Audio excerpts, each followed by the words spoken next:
काम होत नाही म्हणतोस. अनेक प्रयत्न करून थकलास तरी सुद्धा यश मिळत नाही, हीच परिस्थिती आहे ना. आता ह्या परिस्थितीतून मार्ग कसा काढायचा ना हे तुला सांगतो. अगदी अखेरपर्यंत शांत चित्ताने मन लावून ऐक.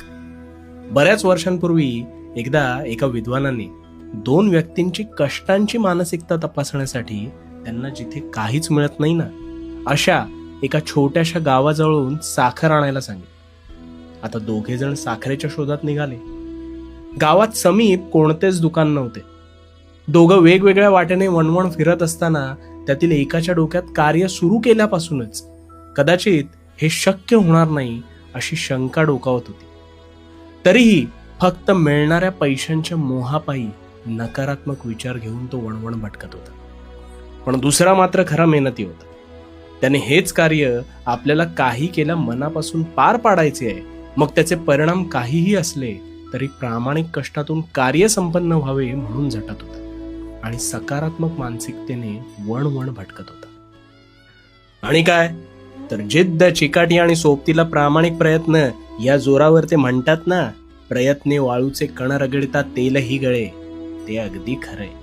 आणि म्हणून या दुसऱ्या इसमाला प्रचंड प्रयत्न करून ती गावची वेस ओलांडून अखेरीस एका ठिकाणी ती साखर मिळालीच. आता ह्यातून तुला काय कळलं? तू कष्ट करतोस, पण एखादं काम सुरू करत असताना अथवा करत असताना नकारात्मक विचार म्हणजेच हे होत नाही अथवा हे होणार नाही की काय हाच विचार अधिक करत असतोस.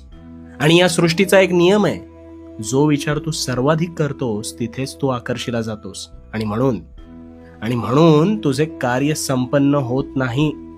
त्यामुळे यापुढे कुठलेही कार्य संपन्न करत असताना ते होणार आहे आणि ते उत्तमच होणार आहे हाच विचार डोक्यात ठेवून प्रामाणिकपणे काम करत राहा. आणि मग किमया पहा, तुझ्या सर्व मनोकामना पूर्ण होतील. आणि हो भिवू नकोस, कारण मी तुझ्या पाठीशी आहे.